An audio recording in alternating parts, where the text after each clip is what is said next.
कि ये बुक वो बच्चे ना करें जो कि अभी 11th में आए हैं। H C Verma which is the best source for starting.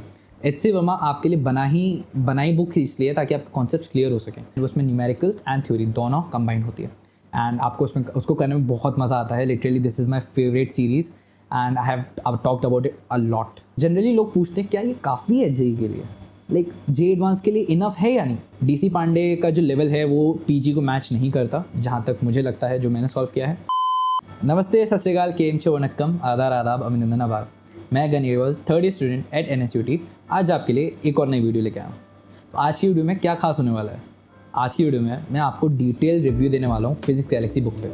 Physics Galaxy book जो कि आशीष अरोड़ा सर ने लिखी है। जैसे इलेक्ट्रोस्टैटिक्स एंड करंट इलेक्ट्रिसिटी वाला पार्ट है मेरे पास, तो ये मैंने खरीदी थी उस टाइम पे। अब तो 2.5-3 साल हो गए, but still I remember that moment जब मैंने इस बुक को लेके आया था। I was so keen to do this and ये काफ़ी अच्छी बुक भी है। इससे पहले जो मैंने इस पर शॉर्ट्स डाला था, जो कि आप आई बटन पे जाके देख सकते हैं, उसमें काफ़ी लोगों की डिमांड थी कि इस पर डिटेल रिव्यू चाहिए and it has cross 1,50,000 views and उसी पे सबसे ज़्यादा कमेंट्स भी आए थे जिसमें काफ़ी सारे क्वेश्चंस थे।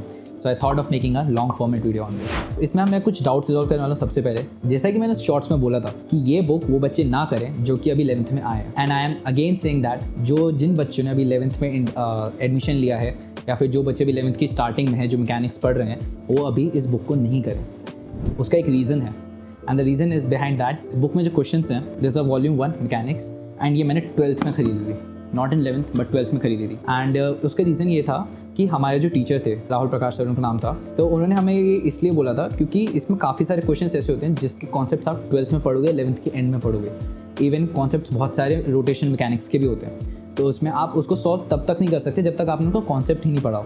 तो इसमें काफ़ी सारे वो क्वेश्चंस ऐसे हैं जो पहले चैप्टर में दे रखे हैं, लेकिन वो कॉन्सेप्ट आगे के हैं, इसलिए प्रेफर किया जाता है कि इसको आप 11th में एंटर करके ना करें। तो फिर करा क्या जाए? इतनी अच्छी बुक है फिर भी हम सॉल्व नहीं कर सकते, तो इसकी जगह करें क्या, जो मेन पॉइंट है। तो जैसे शीट्स हो गई, तो जैसे प्रीवियस ईयर क्वेश्चंस हो गए, तो आप उसे भी सॉल्व कर सकते हैं। I am particularly talking about physics. या फिर आप H C Verma which is the best source for starting. H C Verma आपके लिए बनाई बुक इसलिए ताकि आपके कॉन्सेप्ट क्लियर हो सकें। तो इसलिए मैं आपसे रिक्वेस्ट करता हूँ कि आप डायरेक्ट इस बुक पे जंप ना करें। ऑलरेडी जो लोग इस बुक को कर रहे हैं, अगर आपसे क्वेश्चन सॉल्व हो रहे हैं, then very well and good. अगर आप कुछ कमेंट सेक्शन में लिखना चाहें तो डेफिनेटली लिख सकते हैं। और जो लोग नहीं कर रहे हैं या फिर जो सोच रहे हैं शुरू करने की, आप इस क्वेश्चन को लेकर रखिए कि 11th की स्टार्टिंग में नहीं लेना है। उसकी जगह आप H C Verma modules and previous year questions कर सकते हैं। That is enough for the starting. अब सवाल ये आता है कि इस बुक को करे तो करे। जब आपका 11th मिड हो जाए, मतलब आपकी 11th आधी खत्म हो जाए, आप 11th के लास्ट फेज में है, ठीक है, बेस्ट टाइम इज़ दैट। जब आपका 40% 11th बचा है, तब आप इसको करना शुरू कर सकते हैं। जब 10th to 11th में आते हैं, तो जो ट्रांजिशन होता है सारे सब्जेक्ट्स का, वो बहुत बड़ा ट्रांजिशन होता है, तो उसमें सेटल डाउन होने के लिए आपको थोड़ा सा टाइम देना पड़ता है। इसलिए उस टाइम को देने के बाद अब जब 11th के स्टडीज मटेरियल के लिए सेटल हो गए, तब आप इस बुक को उठा सकते हो। मतलब आपका 11th का 40%, 30%, 20% जब भी आपको बचा, तो ये हो सकता है आपका entry point for this book. First of all, अगर आप ड्रॉपर हैं, जैसे मैंने बोला कि 11th के स्टार्टिंग में जो है या मिड तक जो है, उनको नहीं करनी है, ऐसे ही साथ में ड्रॉपर्स को भी नहीं करनी है। 5 बुक की सीरीज़ है, 5 बुक की सीरीज़ है, 5 या 6 बुक की, है ना। एंड उसको आप 7 या 8 महीने में कंप्लीट नहीं कर सकते। That is a very short time for that. तो इसलिए अगर आप 11th के लास्ट में शुरू कर रहे हैं, तो आपको लगातार बुक करनी पड़ेगी, और else you will not be able to complete it. अब सवाल ये आता है कि इसमें क्वेश्चंस कौन सी तरीके के हैं, किस तरीके के क्वेश्चंस हैं। अंदर सॉल्व्ड एग्जांपल्स हैं, फिर उसके बाद आपके प्रैक्टिस एक्सरसाइज हैं जो कि सॉल्व एग्जांपल्स के अंदर ही आ जाते हैं।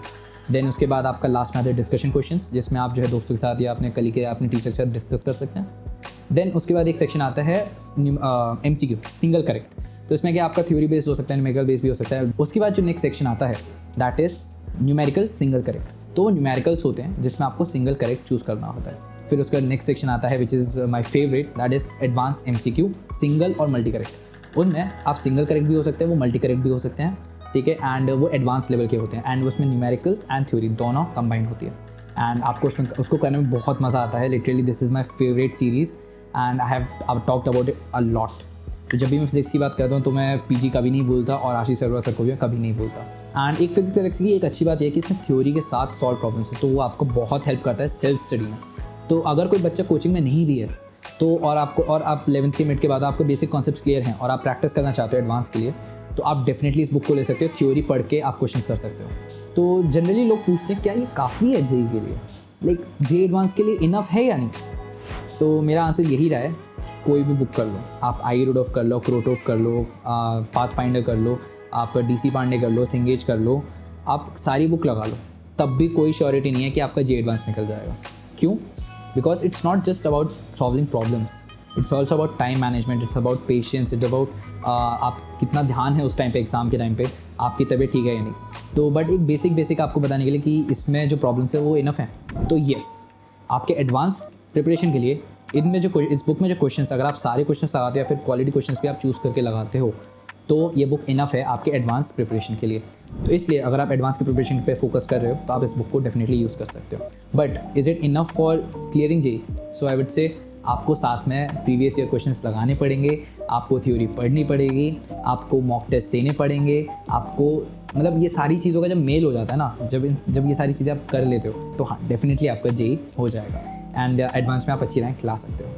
एंड साथ ही जो बुक्स फंडामेंटल लेवल पे आपको केटर करती हैं, जैसे कि आईरूडो हो गई, क्रोटो हो गई, पाथफाइंडर हो गई, उनको टफ बुक्स में माना जाता है, लेकिन वो टफ के साथ साथ बहुत अच्छी भी हैं। अगर आप उनके क्वेश्चन सॉल्व कर पा रहे हो कंसिस्टेंटली, आप एक क्वेश्चन में 1 घंटा दो 2 घंटा दो, बट आप अगर खुद से करते हो तो वो आपका दिमाग खोलने जैसा होता है। अब कुछ अलग से सवाल जो कि बच्चों ने मेरे से अलग से पूछे हैं, तो वो है सबसे पहला कि भाई और कौन सी बुक्स कर सकते हैं। तो उसमें आपका आ सकता है डीसी पांडे आ जाता है, आईरूडो आ जाता है, क्रोटो आ जाता है, सेंगेज आ जाती है, पाथफाइंडर। डीसी पांडे का जो लेवल है वो पीजी को मैच नहीं करता, जहाँ तक मुझे लगता है, जो मैंने सॉल्व किया है। रेस्ट बाकी जिन्होंने दोनों पूरी सॉल्व करी है वो बता सकते हैं कमेंट सेक्शन में। देन थर्ड जैसे पाथफाइंडर, आईरूडो एंड क्रोटो, ये इन बुक्स का जो मकसद है वो थोड़ा सा अलग है, और जो पीजी का है मकसद है थोड़ा सा अलग है। क्रोटो, आईरूडो वो सब कहते हैं जे एडवांस को लेकर नहीं बनाई गई थी, वो जनरल बुक्स बनाई गई थी प्रॉब्लम सॉल्विंग के लिए।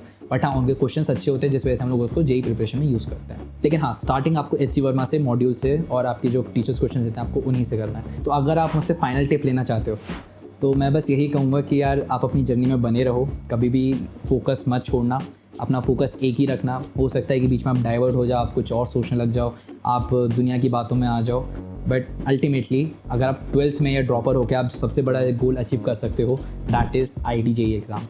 आप ये एक बार क्लियर करो, मैं आपको बताता हूँ कि your life will be very easy, तो नहीं बोलूँगा, बट थोड़ी टेंशन फ्री हो जाती है।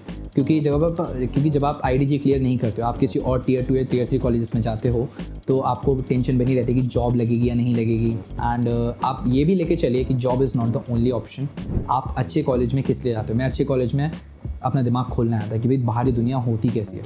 It's not just about studies. अब आप दुनिया को फेस करने वाले 4 साल बाद, तो वो दुनिया कैसी होने वाली है, क्या उसमें हो सकता है, आपके पास क्या रिस्पॉन्सिबिलिटीज़ होंगी, है ना, एंड आप किस तरीके से पैसे और कमा सकते हो, not just by job, but आप और चीज़ें क्या कर सकते हो।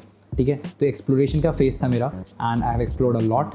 तो यूट्यूब अभी जैसे एक उसमें से पार्ट है and I am growing that. तो इसलिए मैं अल्टीमेटली यही बोलूँगा कि आईआईटी जेईई निकालो, ठीक है, that should be a priority, that should be a focus. And अगर आप उसके अलावा कुछ और करते हो तो ज़रूर देखना कि वो इतना वर्थ इट है।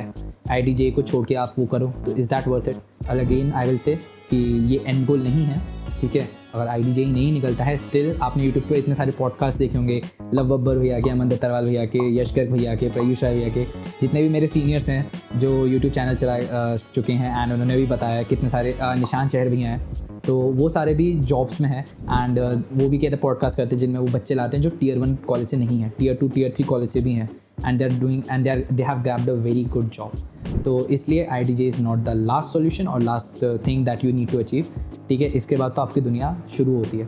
So this was it in the video, I will see in the next video, till then bye bye. और अगर वीडियो अच्छी लगी हो तो डेफिनेटली लाइक कर देना, शेयर कर देना और सब्सक्राइब जरूर कर देना, ताकि आपके पास नई वीडियोज़ पहुँचती रहे। तो thank you and see you in the next video, bye bye.